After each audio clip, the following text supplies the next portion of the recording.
Alors que la guerre fait déjà rage en Ukraine, au Congo, au Soudan, à Gaza et dans bien d'autres régions dont on entend trop peu parler, Trump a déclenché, avec Israël, une nouvelle guerre contre l'Iran. Cette guerre a déjà provoqué l'embrasement de toute la région pendant que l'explosion des prix du pétrole affecte le monde entier. La guerre contre l'Iran, comme toutes les guerres capitalistes, est une guerre de pillage. Il s'agit de mettre la main sur les ressources pétrolières et d'imposer la domination de la première puissance capitaliste au monde, les États-Unis. Habituellement, lorsque les États-Unis bombardent, les plus petites puissances impérialistes, comme les capitalistes européens, suivent en espérant obtenir une part du butin. C'est ce qui s'est passé en Irak, en Afghanistan, puis en Syrie. Mais à présent, cette alliance de brigands a du plomb dans l'aile. Pourtant, il est évident que les gouvernements européens, dont notre gouvernement, finiront par être impliqués dans cette guerre d'une façon ou d'une autre, et réclameront à leur population d'en accepter les sacrifices au nom de l'intérêt national ou européen. À cela, nous, communistes, on répond « L'ennemi principal, il est dans notre propre pays. Ce sont les capitalistes et les milliardaires qui nous exploitent, qui nous plongent dans la misère et nous conduisent de guerre en guerre. Les gouvernements ne sont que leurs bras armés. C'est pourquoi nous continuons plus que jamais à défendre les idées révolutionnaires et à affirmer que le capitalisme doit être renversé pour laisser place à une société débarrassée des oppressions, de la concurrence, des frontières et des guerres. Comme Poutine en 2022, Trump répète aujourd'hui « La guerre sera de courte durée ». Mais les dirigeants, ils font des plans, et les peuples, ils en payent les conséquences. Les destructions de la guerre en Ukraine sont terribles. Le conflit, il a fait plus de 2 millions de victimes, tuées ou blessées. Des villes ont été rasées, vidées de leurs habitants. Et pour quel résultat ? En 2022, on nous expliquait que cette guerre, elle était menée pour la liberté et la démocratie en Ukraine. Aujourd'hui, on assiste au dépeçage de l'Ukraine entre les USA et la Russie. À Poutine et aux oligarques, les régions dévastées du Donbass et de la Crimée. Aux capitalistes américains, tout le reste. Les minerais, les terres rares, les centrales nucléaires, les marchés de la reconstruction. Et retenons aussi l'évolution politique et militaire du conflit. En 2022, les dirigeants européens assuraient qu'ils ne s'impliqueraient pas dans le conflit, qu'ils n'enverraient que des casques et des gilets pare-balles aux Ukrainiens. Aujourd'hui, ce sont des avions de combat, des chars, des obus, des missiles de plus en plus puissants. À la place de la liberté, les populations sont abreuvées de haine nationale et de racisme. L'extrême droite forme ses propres bataillons. Les droits politiques ont été largement supprimés en Ukraine et plus encore en Russie. Des pays dévastés, des générations décimées, des gouvernements toujours plus autoritaires et corrompus. Voilà le produit de la guerre. Avec le début des bombardements américains et israéliens sur l'Iran et le Liban, une nouvelle accélération dans la montée guerrière a été franchie. Les premiers missiles sont tombés sur l'Iran il y a 1 mois. Depuis, missiles, drones, avions, bombardiers détruisent des cibles militaires, mais aussi des milliers de cibles civiles. Il y a déjà des milliers de morts et des millions de déplacés. Les dirigeants principaux du régime des Mollahs ont été tués dès le 2e jour, mais le régime il n'est pas tombé. Au contraire, dans les rues, les pasdaran soumettent la population à des contrôles permanents. Et si l'Iran est certes beaucoup moins armé que les États-Unis, il s'était préparé à se défendre et à faire des dégâts. Dès le 1er jour, des cibles américaines dans le pays du Golfe ont été visées et certaines touchées. 26 pays ont été touchés, dont Chypre, membre de l'Union européenne, et la Turquie, qui est membre de l'OTAN. Dès le 3e jour, Israël a attaqué le Liban, envoyant des missiles jusque dans le centre de Beyrouth, et a commencé une offensive terrestre pour prendre possession du sud du Liban, qui a fait plus de 4000 morts et plus d'1 million de déplacés, jusqu'ici dans un pays de 5,8 millions d'habitants. Face au bombardement, pour se défendre, l'Iran menace tout navire des pays hostiles, ce qui a bloqué le détroit d'Ormuz, une perturbation majeure pour le commerce pétrolier et gazier mondial, ainsi que pour de nombreux produits chimiques, comme les engrais. Plusieurs bateaux, dont un porte-conteneurs, ont été touchés par des missiles. Des dizaines de navires iraniens ont été coulés. Un blocage qui a déjà été le prétexte pour une énorme spéculation des capitalistes de l'énergie, qui font exploser les prix de l'essence notamment, malgré le fait qu'une petite partie seulement du pétrole consommé en Europe passe par le détroit d'Ormuz. Mais sous pression par les marchés financiers, Trump appelle les pays alliés de l'OTAN, mais aussi le Japon, à venir sécuriser le passage du détroit. Plus facile à dire qu'à faire. Pour l'instant, les navires américains se tiennent loin, et ceux des Européens encore plus. Mais les manœuvres diplomatiques ont déjà commencé. Les dirigeants européens expliquent à leurs opinions publiques qu'on ne peut pas laisser tomber nos alliés, c'est-à-dire l'Arabie Saoudite, le Qatar, des régimes aussi réactionnaires, aussi oppressifs, aussi meurtrières pour les travailleurs que celui de l'Iran. Quant à Israël, ses dirigeants enfoncent leur peuple toujours plus loin dans la guerre, ce qui n'est pas sans conséquence pour les Juifs dans le monde entier. Déjà, en Belgique, les premiers attentats contre des lieux juifs ont été l'occasion pour le gouvernement de remettre l'armée dans la rue. Les prétextes invoqués par Trump et Netanyahou pour mener cette guerre n'ont pas tardé à voler en éclats. Mais je voudrais quand même les mettre un peu en perspective pour qu'on se rende compte de leur cynisme. Les États-Unis et Israël mettaient en avant plusieurs justifications pour nous faire adhérer à leur guerre. Dire qu'il s'agirait d'aider le peuple iranien contre la dictature et de leur apporter la démocratie, est certainement la plus cynique. Avant d'intervenir, les États-Unis et Israël ont attendu patiemment que le régime des Mollahs réprime le mouvement de révolte qui a secoué le pays fin 2025. Il y aurait eu plus de 30 000 morts et peut-être encore plus de mutilés. Tout opposant est désormais considéré comme un allié d'Israël et plusieurs exécutions ont déjà eu lieu. Les États-Unis n'ont jamais apporté la démocratie et ont encore moins mis fin à des dictatures religieuses, bien au contraire. Leurs alliés au Moyen-Orient sont l'Arabie Saoudite ou les Émirats Arabes Unis, des régimes qui enferment et torturent leurs opposants, qui oppriment les femmes et exploitent jusqu'à la mort des dizaines de milliers d'ouvriers. En Afghanistan, ce sont même les États-Unis et leurs alliés européens qui ont tout d'abord soutenu les Moudjahidines, ancêtres des talibans actuels, afin de lutter contre l'URSS entre 1979 et 1989. C'est seulement quand ces mêmes talibans se sont retournés contre leurs maîtres, notamment en soutenant les attentats contre le World Trade Center en 2001, que les États-Unis sont intervenus militairement en Afghanistan, avec une coalition de 50 autres pays, dont la Belgique. Est-ce que cela a apporté la liberté et la démocratie au peuple afghan? Bien sûr que non. Après des années d'intervention américaine, le pays est détruit. L'obscurantisme est plus présent que jamais et les femmes n'y ont jamais été aussi opprimées.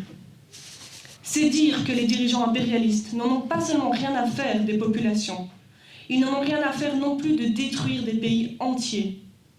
Même dans les champs de ruines, les capitalistes trouvent de quoi s'enrichir.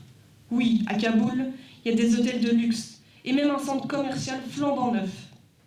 Et Trump et Netanyahou ont déjà des plans pour reconstruire une riviera à Gaza sur la misère et le sang des Palestiniens. L'Irak, lui, a été attaqué en 2003 sous prétexte de menaces émanant de ses armes de destruction massive par une coalition menée par les États-Unis et à laquelle participait la Belgique. Cette guerre a rejeté 100 ans en arrière le pays qui avait été un des plus développés de la région, avec 70% des filles scolarisées. Aujourd'hui, la violence est partout, après des années de guerre civile, et beaucoup d'habitants sont contraints de tenter de survivre sans électricité, sans eau potable, sans école et sans médicaments. La Syrie, elle, après 14 ans de guerre civile, alimentée par les interventions de l'impérialisme occidental, est un champ de ruines où l'on a pratiqué la décapitation et où les filles peuvent être réduites à l'esclavage sexuel. mais où les États-Unis et Israël se sont trouvés un nouvel allié dans le pays en la personne de son président, Ahmed El-Shara, ancien combattant d'Al-Qaïda. Les interventions militaires occidentales n'ont jamais rendu service à aucun peuple. Elles plongent des régions dans la guerre civile et le chaos, font renaître les régimes les plus barbares, détruisent les infrastructures indispensables pour la vie de millions d'individus. Qui sait combien de temps il faudra aux Iraniens pour reconstruire les infrastructures que les impérialistes occidentaux ont déjà détruites? En tout cas, ni le fils du Shah, ni les mollahs, et encore moins les bombes américaines, n'ouvrent un avenir au peuple iranien. L'argument utilisé par Trump et Netanyahou est la prétendue menace militaire, voire nucléaire, qui émanerait de l'Iran. Les armées américaines et israéliennes auraient attaqué l'Iran pour se défendre. Que l'Iran ait des armes, c'est un fait. Mais ce n'est pas l'Iran qui a attaqué Israël, c'est l'inverse. S'il faut avoir peur, c'est avant tout de l'État américain, qui dépense pour son armée autant que tous les autres grands États réunis. Les seuls qui ont jusqu'à présent jeté 2 bombes nucléaires sur une population, ce sont les États-Unis, en 1945, contre Hiroshima et Nagasaki. Derrière les déclarations hypocrites des dirigeants américains, suivis par les dirigeants européens, se cachent des froids intérêts économiques. L'accès au pétrole, aux terres rares, aux routes maritimes. Et surtout, la volonté des impérialistes américains de montrer qu'ils sont les maîtres, qu'ils ne reculeront devant rien pour garantir leurs profits, et qu'ils n'accepteront pas que le capitalisme chinois devienne un concurrent trop puissant. Il faut comprendre le lien profond entre l'aggravation de ces conflits et le moteur du capitalisme, la recherche du profit. Chaque entreprise, chaque capitaliste et chaque bourgeoisie nationale organisée derrière son État poursuit ses propres intérêts en concurrence avec les autres. Et pour continuer à obtenir toujours plus de profit, les capitalistes doivent sans cesse prendre des marchés à leurs concurrents, que ce soit par la guerre commerciale ou par la guerre militaire. Le militant socialiste Jean Jaurès, assassiné à la veille de la Première Guerre mondiale, qu'il dénonçait, disait « Le capitalisme porte en lui la guerre comme la nuée porte l'orage. » En effet, le capitalisme engendre la guerre dès sa naissance, et elle fait partie intégrante de ce système. Dès la fin du XIXe siècle, les États nationaux, dans le berceau européen du capitalisme, devenaient trop étroits pour les immenses moyens de production et les capitaux accumulés par les grandes entreprises de l'époque. Chemin de fer, aciérie, verrerie, fonderie, les premières entreprises chimiques comme Solvay. Les marchés nationaux étaient déjà dépassés par la mondialisation de l'économie que le capitalisme avait fait naître. Chaque entreprise avait besoin de matières premières ou de sources d'énergie qui venaient de l'autre côté du monde. Cela engendrait la course aux colonies pour trouver de nouveaux champs d'investissement, de nouveaux marchés et pour se garantir l'accès aux matières premières. Dès 1905, les pays capitalistes, surtout l'Angleterre et la France, sans oublier la Hollande et la Belgique, s'étaient partagé le monde entier en écrasant les peuples sous le régime colonial. Et les capitalistes allemands, derniers brigands arrivés dans la course, n'avaient plus d'autre choix pour développer leurs capitaux que de tenter d'arracher une partie des colonies à leurs rivaux par la guerre. Le terme d'impérialisme est apparu à cette époque de la course aux colonies. Les marxistes, ils étaient alors confrontés à l'évolution rapide du capitalisme, l'apparition d'immenses groupes industriels qui obtenaient des positions de monopole organisés dans sociétés anonymes dont le capital de société est découpé en des milliers et de millions de parts.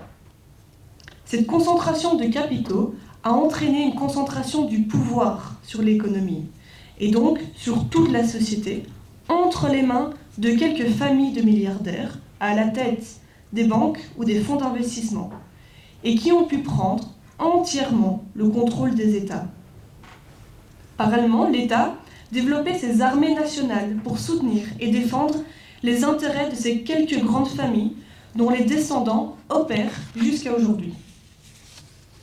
Les armées nationales n'ont jamais été créées pour défendre les populations, mais au contraire pour défendre les capitalistes, tant contre la population de leur propre pays que contre les populations des pays que les capitalistes voulaient conquérir. Voilà l'analyse que les dirigeants révolutionnaires russes, Lénine, donnaient de l'évolution du capitalisme. Nous, en tant qu'économistes, mais en militants, voulons donner une perspective révolutionnaire aux masses travailleuses, transformées en chair à canon et envoyées dans une boucherie mondiale. Il affirmait que la classe ouvrière n'avait pas à préférer un camp ou un autre, son brigand national à un autre. Il démasquait les mensonges des politiciens qui prétendaient qu'ils faisaient la guerre pour défendre la liberté. Lénine, mais aussi d'autres marxistes, comme Rosa Luxembourg, analysaient au contraire que le capitalisme, de moteur de progrès au siècle précédent, était devenu un frein et un danger pour le développement de l'humanité. Ce que la guerre mettait à l'ordre du jour, c'était de la transformer en une guerre révolutionnaire, en mettant en avant les intérêts communs des travailleurs de tous les pays pour débarrasser l'humanité du capitalisme. Les dirigeants socialistes, qui avaient adopté des résolutions contre la guerre dans des congrès internationaux, allaient trahir la classe ouvrière en 1914, en adhérant à l'union sacrée avec leur bourgeoisie, ce qui revenait à envoyer les travailleurs mourir dans les tranchées. Mais malgré cette trahison des directions socialistes, la Première Guerre mondiale allait déboucher sur une vague de révolution. Les soldats, ils étaient écœurés par les horreurs de la guerre, le gâchis humain et matériel. Et beaucoup avaient bien compris, après des années sur le front, qu'ils ne se battaient pas pour la prétendue patrie, mais pour les industriels et les banques. C'est ainsi qu'a démarré la révolution russe en février 17. Et avec l'aide du parti bolchevique, les travailleuses et les travailleurs qui avaient renversé la dictature du tsar en février 17 ont été capables de prendre le pouvoir 8 mois plus tard. Cette révolution, elle a été victorieuse parce que Lénine et les militants autour de lui avaient construit, malgré toutes les difficultés, un parti communiste, révolutionnaire, dans la période précédente. Un parti qui n'a pas freiné les travailleurs révoltés, mais les a aidés à gagner la conscience et le degré d'organisation nécessaire pour prendre le pouvoir. Commencée en Russie, la révolution a gagné à elle des centaines de milliers de jeunes et de travailleurs dans tous les pays belligérants et a forcé ces derniers à l'arrêt de la guerre et à des concessions sociales importantes. Le règne capitaliste, il a été sérieusement ébranlé. Et si cette révolution n'a pas pu vaincre en Allemagne et n'a pas abouti à la révolution mondiale, elle a montré que la classe ouvrière a bien de capacité de changer le monde et de mettre fin au capitalisme et à son lot d'horreur. Mais le capitalisme, il a survécu, portant toujours la guerre et la barbarie dans sa nature même. Parce que 24 ans après, il plongeait à nouveau l'humanité dans la Deuxième Guerre mondiale. Si la première, elle avait fait 10 millions de morts, la deuxième en a fait entre 60 et 80 millions de morts, en majorité des civils, et poussé 30 millions de personnes sur les routes de l'exil. Aux deux guerres mondiales ont succédé, dans la deuxième moitié du XXe siècle, d'innombrables guerres pour tenter de maintenir les anciennes colonies sous la domination des pays impérialistes. Inde, Chine, Algérie, Indochine et Vietnam, Cameroun, Congo, et j'en passe. Ces guerres de la deuxième moitié du XXe siècle ont fait plus de morts que les deux guerres mondiales réunies. La Deuxième Guerre mondiale a aussi débouché sur le monde des deux blocs, la guerre froide entre les USA avec l'OTAN d'un côté et la Russie soviétique de l'autre. Même si la Russie elle était plus révolutionnaire, car profitant de la misère et du blocus imposé par les pays capitalistes, Staline et sa clique de bureaucrates s'étaient imposés au pouvoir et avaient installé une dictature brutale. Mais les capitalistes du monde entier voulaient toujours renverser le pouvoir en URSS et remettre la main sur les richesses et les marchés de l'URSS. Quant aux pays impérialistes européens, qui avaient précipité l'humanité dans la guerre par 2 fois, ils en sortaient encore plus morcelés qu'avant, et les pays impérialistes du XIXe siècle étaient relégués au 2e rang derrière l'hégémonie américaine. Le capitalisme, il ne peut pas disparaître tout seul. Il peut seulement être renversé par la classe ouvrière. Et tant que ce n'est pas fait, Mais il continue sa danse morbide en se débattant de crise en guerre et de guerre en catastrophe, dans ses contradictions toujours plus chaotiques et barbares. À la veille de la Deuxième Guerre mondiale, Trotsky il écrivait « Les prémices objectives de la révolution prolétarienne ne sont pas seulement mûres, elles ont même commencé à pourrir. » Alors c'est dans ce contexte, c'est-à-dire dans le contexte du capitalisme pourrissant, qu'il faut réfléchir à l'individu Trump. Trump est peut-être fou, aussi fou que le système capitaliste qu'il représente. Mais avec Trump et derrière lui, il y a d'autres milliardaires et des industriels qui ont tout intérêt à la guerre. Les opposants à Trump, les démocrates américains, se moquent de lui, le traitent d'incapable ou de dément, lui reprochent de ne pas avoir de plan. Mais les démocrates respectent, eux aussi, la loi que connaît le capitalisme, la loi du profit et du plus fort. Eux aussi, quand ils sont au gouvernement, prennent des décisions avec les patrons de l'économie américaine. Alors oui, Trump, il a un plan, dans la mesure où l'état-major américain prépare l'affrontement depuis des décennies, que les états-majors et les services secrets américains et israéliens ont préparé méticuleusement la guerre et repéré les cibles critiques. Dans leur stratégo, ils pèsent les pour et les contre, et autant dire que les vies humaines n'y valent pas grand-chose. Ce qui révèle de la folie, c'est que ce stratégo et ces états-majors existent. Et dans cette folie, Trump et les USA et Israël ne sont pas les seuls à être engagés. Les budgets militaires augmentent rapidement dans le monde entier. Les dirigeants européens de droite comme de gauche, les Macron, les Merz, les Starmer, les De Wever ou Sanchez, tous suppriment des moyens pour l'éducation et la santé, laissent des milliers de familles sans abri, privent les chômeurs et les pensionnés de leurs moyens d'existence pour participer à la course à l'armement, pour participer en fait au pillage impérialiste du monde et obtenir un morceau de butin pour leurs capitalistes à eux. Alors que l'humanité possède des connaissances et des technologies immenses et des moyens pour répondre plusieurs fois aux besoins de toute la planète, alors que les moyens de transport et communication modernes ont rapproché les êtres humains de tous les continents, la classe capitaliste n'a pas d'autre utilisation pour ces moyens que se détruire mutuellement. Et bien voilà la folie. Trump, il est certes un narcissique, dépourvu d'empathie. En fait, c'est juste le profil idéal pour l'emploi. Surtout, à un moment où la puissance capitaliste la plus forte au monde a décidé d'écraser tous ceux qui se mettaient sur son chemin par la force. À d'autres moments, notamment quand la classe ouvrière mondiale avait un rapport de force différent, notamment lorsque l'Union soviétique existait encore, des politiciens sachant arrondir les angles et tromper les travailleurs avec des mots pseudo-socialistes ou du prétendu droit international étaient nécessaires. Aujourd'hui, les masques sont tombés. Et Trump, c'est le visage hideux du capitalisme pourrissant. Chair flasque, esprit débile et 3 couches de make-up pour faire semblant d'être en bonne santé, mais qui ne trompe personne. Le capitalisme, on l'a vu, a mené l'humanité de guerre en guerre. Mais on nous a raconté à l'école que depuis la Deuxième Guerre mondiale, l'Union européenne a pu apporter la paix ici en Europe. Mais la nature du capitalisme, elle n'a pas changé.